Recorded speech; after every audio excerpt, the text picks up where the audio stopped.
Welcome to PCTI podcast. आज हम बात करेंगे डॉक्टर संजय सूद से, जो है ई संजीवनी के प्रोजेक्ट डायरेक्टर, और उनका प्रयत्न है कि वे ई संजीवनी, जो कि ministry of health and family welfare का नेशनल टेलीमेडिसिन इनिशिएटिव है, उसे देश का ही नहीं दुनिया का सबसे फेमस टेलीमेडिसिन प्लेटफॉर्म बनाए। डॉक्टर संजय सूद को चंडीगढ़ एडमिनिस्ट्रेशन ने आउटस्टैंडिंग आईटी एडवाइजरी सर्विस के लिए स्टेट अवार्ड से पुरस्कृत किया है। उनके पास है टेलीमेडिसिन में इंटरनेशनल और नेशनल कंसल्टिंग, प्रोग्राम मैनेजमेंट और एकेडमिक्स में 20 सालों का अनुभव। देश की सरकारों, international multilateral funding agencies like world health organization, world bank के साथ भी उन्होंने काम किया है। उन्होंने e governance digital India program के तहत काम किया है और वर्तमान में CDAC मोहाली में एसोसिएट डायरेक्टर के पद पे हेल्थ केयर आईटी का नेतृत्व कर रहे हैं।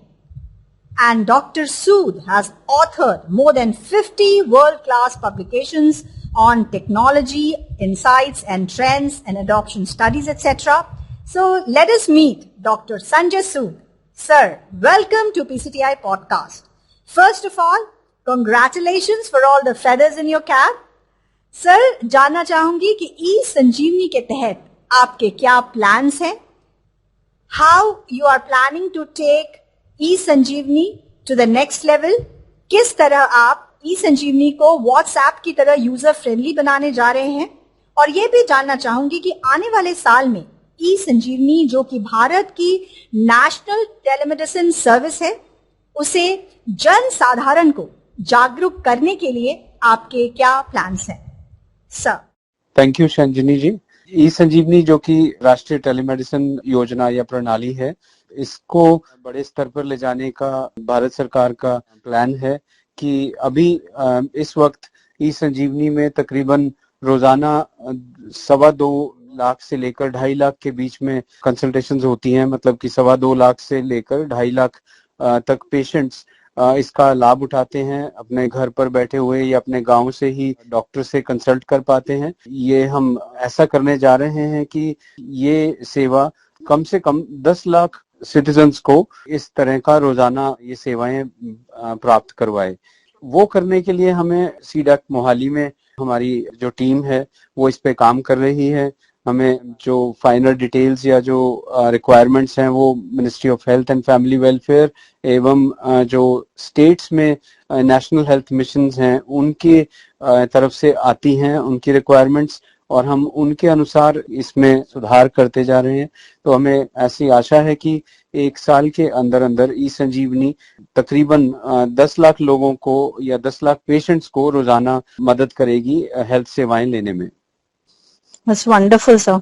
क्या प्लान्स है, कैसे आप इसको अवेयर कर रहे हैं? How are you making people aware? Because मुझे मालूम है मेरे घर के ही लोग को शायद नहीं मालूम होगा इस संजीवनी के बारे में। जहां तक ई संजीवनी की प्रोपगेशन या उसके बारे में जानकारी प्रदान करने का जो काम है वो हर स्टेट में जो उनका हेल्थ डिपार्टमेंट है वो अपनी लोकल भाषा में इनके जिंगल्स बना रहे हैं, और सोशल मीडिया का भी काफी इस्तेमाल किया जा रहा है, जैसे ट्विटर पे या फेसबुक पे, और इवन न्यूज़पेपर्स में भी प्रेस नोट्स वगैरह जारी किए जा रहे हैं, बैनर्स भी एडवर्ट्स की फॉर्म में जारी किए जा रहे हैं। और मेजरली ये स्टेट के जो हेल्थ डिपार्टमेंट्स हैं, बिकॉज लोकल जो जनता है हर स्टेट में वो अपनी भाषा में ये चीजें ज्यादा आसानी से समझ पाती है, तो हर स्टेट और हर यूनियन टेरिटरी अपने जनता के लिए इसके कैंपेन्स चला रहे हैं। रेडियो पर जिंगल्स हैं और फेसबुक और ट्विटर वगैरह पर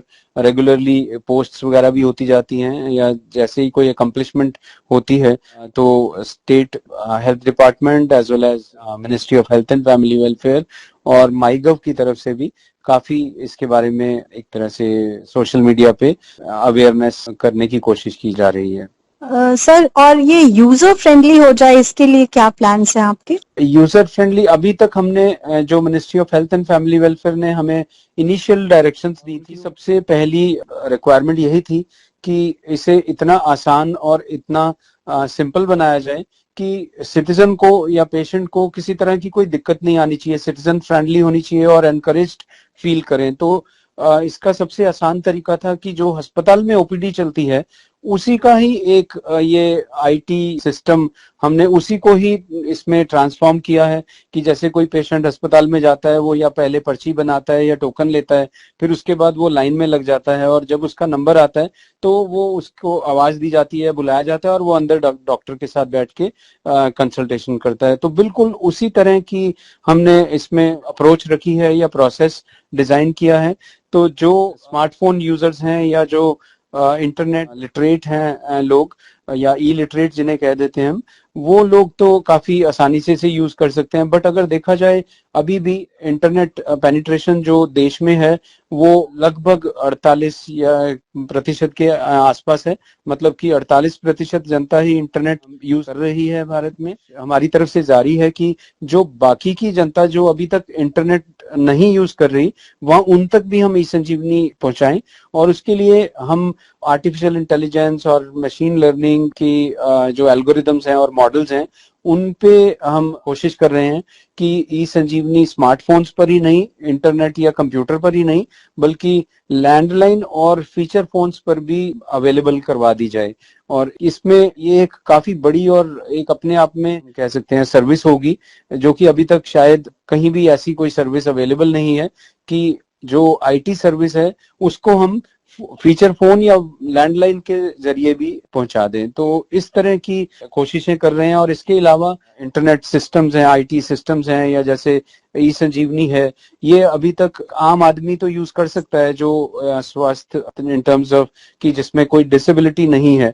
अभी हाल ही में वर्ल्ड हेल्थ ऑर्गेनाइजेशन ने आईटीयू के साथ मिलकर global standard accessibility of telehealth services करके लॉन्च किए हैं और हम हमारी बात उनके साथ जारी है। रादर डब्ल्यूएचओ ने ही एक तरह से डिस्कशन ये शुरू की है कि अगर हम वो स्टैंडर्ड्स ई संजीवनी के अंदर इम्प्लीमेंट कर दें और उसके कारण जिन्हें कम दिखाई देता है या जिन्हें कम सुनाई देता है या जिन्हें बोलने में दिक्कत आती है और भी किसी तरीके से जिनकी कुछ कॉग्निटिव स्किल्स वगैरह वीक हैं, उनके लिए भी ये ई संजीवनी फिर और भी ज्यादा आसानी से यूज कर पाएंगे। तो इस ढंग से हम सिस्टम को यूजर फ्रेंडली भी बना रहे हैं और इसकी पहुंच भी आगे तक ले जाने की कोशिश कर रहे हैं जो कि इंटरनेट यूजर्स के बियॉन्ड पहुंच जाए।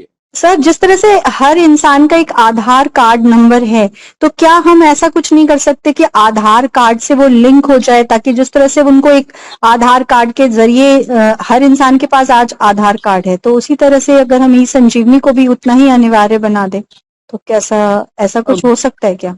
भारत सरकार ने ministry of health and family welfare की जो संस्था है नेशनल हेल्थ अथॉरिटी, उसके जरिए हेल्थ आईडी या जिसे आभा कह देते हैं, आयुष्मान भारत हेल्थ अकाउंट, ये एक योजना जारी की है जो प्रधानमंत्री जी ने पिछले वर्ष लॉन्च की थी। इसके जरिए हर सिटीजन के आभा अकाउंट बन रहे हैं और ये आभा अकाउंट्स ये इंश्योर करेंगे कि जितनी भी ऐसी हेल्थ केयर आईटी की के सिस्टम्स हैं वो भले प्राइवेट सेक्टर में हैं या गवर्नमेंट सेक्टर में हैं, जैसे ई संजीवनी हो गया या e Sushrut hospital management information system है जो कई स्टेट्स के सरकारी अस्पतालों में चल रहा है और जैसे कई प्राइवेट क्लिनिकल लेबोरेटरीज भी हैं, ये सब उस आभा के जरिए कनेक्ट हो पाएंगी। अगर मैंने कहीं पर भी अपना ट्रीटमेंट करवाया है और मेरा हेल्थ अकाउंट या आभा जिसे कह देते हैं उससे लिंक हुआ है, तो बाद में मैं कभी भी उस ट्रीटमेंट का जो प्रिस्क्रिप्शन है या डिस्चार्ज समरी है या लैब रिपोर्ट है, वो सब चीजें किसी भी डॉक्टर के साथ में शेयर कर पाऊंगा। तो आधार जो नंबर है उस पर बेस्ड है। बस ये है कि ये हेल्थ केयर के डोमेन में इसका काफी उपयोग रहेगा और ये भारत में डिजिटल हेल्थ इकोसिस्टम को बढ़ावा देने का बहुत बड़ा ये एक स्टेप है। और ई संजीवनी ऑलरेडी ये जो आयुष्मान भारत डिजिटल मिशन का आभा है इसके साथ इंटीग्रेटेड है। तो अब कोई भी अगर ई संजीवनी यूज करता है तो अपना आभा अकाउंट भी बना सकता है, जिससे कि बाद में जो भी ई संजीवनी में प्रिस्क्रिप्शन जनरेट हुआ है वो कल को किसी और डॉक्टर से भी उसने दिखाना है तो ऑटोमेटिकली वो दिखा पाएगा। तो ये एक तरह से हम कह सकते हैं कि हेल्थ की डोमेन में भी आधार जैसा ही एक इनिशिएटिव है बड़े स्तर पर। डॉक्टर साहब, ये पूरा 1 साल के अंदर हो जाएगा, ऐसा प्लान है आपकी? हाँ जी, कुछ चीजें जो आभा वाला इंटीग्रेशन है वो ऑलरेडी हो चुका है। और जैसा कि मैंने बताया कि अभी ई संजीवनी में अगर एक डॉक्टर को पेशेंट से कनेक्ट करते हैं तो वो सिस्टम रैंडमली कनेक्ट करता है। तो एक बार किसी ने जो कंसल्टेशन ले ली और फिर दोबारा से फॉलोअप के लिए आएगा पेशेंट, तो हम ये उसमें एक प्रावधान रख रहे हैं ई संजीवनी में अब नया, कि वो दोबारा आए तो उसे वही डॉक्टर असाइन हो जिसने पहले उसे देखा हुआ है। तो इस तरह की छोटे छोटे फीचर्स जिससे कि बहुत बड़ी एम्पावरमेंट पेशेंट की भी और डॉक्टर की भी, ये हम करने जा रहे हैं। और 1 साल के अंदर अंदर इनमें काफी ऐसे फीचर्स आ जाएंगे, जैसे कि मल्टीलिंगुअल इंटरफेस होगा कि अगर किसी को अंग्रेजी नहीं भी आती तो अपनी लोकल लैंग्वेज में वो यूज कर पाएगा ई संजीवनी। और डॉक्टर्स के लिए हम अभी ये एक अपनी तरफ से एफर्ट जारी है कि डॉक्टर का टाइम बचाने के लिए हम उन्हें टाइप ना करवाएं प्रिस्क्रिप्शन, बल्कि वो बोलें और प्रिस्क्रिप्शन वहां पर बनता जाए। मतलब speech to text, rather speech to text प्रणाली हम इसमें यूज करेंगे, जिससे कि डॉक्टर का टाइम भी बचेगा और इसमें आसानी भी रहेगी डॉक्टर को ई प्रिस्क्रिप्शन लिखने में। बहुत अच्छा लग रहा है सब कुछ सुन करके कि अब भारत एक नए आयाम की तरफ बढ़ चुका है। Thank you so much, sir, for sparing your precious time for PCTI podcast. We'll get back to you, sir, for more queries in future. Thank you so much. Thank you very much. एक और कहानी PCTI की जुबानी सुनाने के लिए आपसे मिलूंगी। सुनते रहिए PCTI पॉडकास्ट और गुनगुनाते रहिए।